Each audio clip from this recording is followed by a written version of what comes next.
Hello everyone, it's your boy, Forest Green, back with an interesting video. Now I've got a topic to talk about, and it's about strawman fallacies in versus debating. Now before I start with this video, I do have a power scaling video which I'm working on.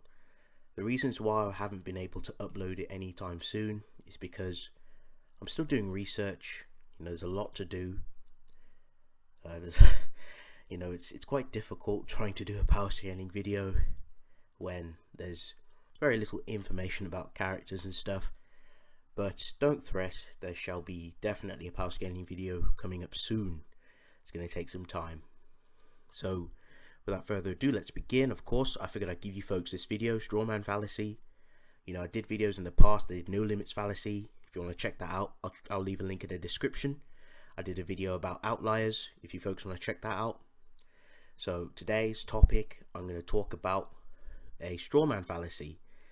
And I feel personally a lot of people, kind of don't know what strawman fallacies is. Strawman fallacy is quite difficult to explain in certain situations. But anyway, what is a strawman fallacy? A strawman fallacy is a misrepresentation of an opponent's argument by making it easier to critique and giving a completely different sense of an argument. So this may sound confusing at first. It may not sound like it makes sense. Like the definition may sound quite vague, but that's fine. I'm going to help you folks out. I've got some examples here. I'm going to start off with the generic, basic, just the basic, easy understanding of a generic debate or an argument which incurs strawman arguments. So I'm going to go ahead and go on my first example. Example number one. Say for example, I'm in a debate with someone, and my argument is that alcohol advertisements that involve alcohol is bad because alcohol influences underage drinking. It has negative effects on underage drinkers because of their young age, and it will incur consequences if they drink alcohol for long, consistent periods of time.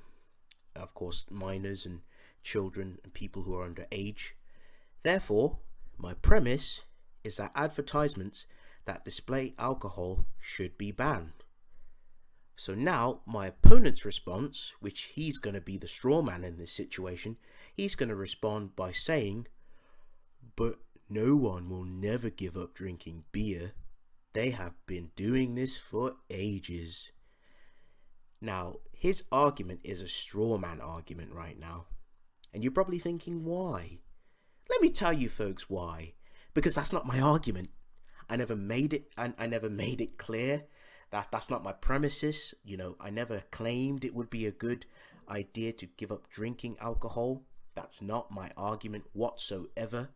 So in this situation, my opponent has committed the strawman fallacy by attacking a position that I've never advanced in. Now, strawman arguments are used to try and counter argue and disarray and misrepresent an argument to try and sound smart in the process. So with my opponent, with the strawman argument, he's trying to say, well, my argument is that, he's trying to say that my argument is about, giving up drinking beer, which is not the argument. My argument is advertisements should be banned by displaying, alcohol to underage minors, because obviously it incurs consequences and it's a serious thing because young children can die by drinking alcohol. Are you following, folks? So in versus debating, how does the strawman fallacy come into play with versus debating? Now, you'd be very surprised how often strawman arguments occur in versus debating. Let me explain, folks. So say I debate with someone, say my opponent again, he's the strawman, about Kakashi's reaction speed. My arguments and evidence is displayed to my opponent, and I say the following. Kakashi is a lightning timer, aka massively hypersonic, because he was able to tag lightning in the anime and manga. My opponent's response, which is the strawman argument, he will say the following: "Oh really? So you're saying that Kakashi can tag Naruto? Wow, that's wank right there." This is a strawman fallacy, because that's not my argument. My opponent is trying to twist and misrepresent my argument by saying that I think Kakashi is faster than Naruto, which is not my argument. My argument is that Kakashi is faster than lightning. My argument was never about Kakashi being faster than Naruto, i.e. my opponent attacking a straw man because a straw man looks like a man. My argument is to prove that Kakashi is massively hypersonic. My argument's not talking about Naruto. You see, do you understand, the premise here?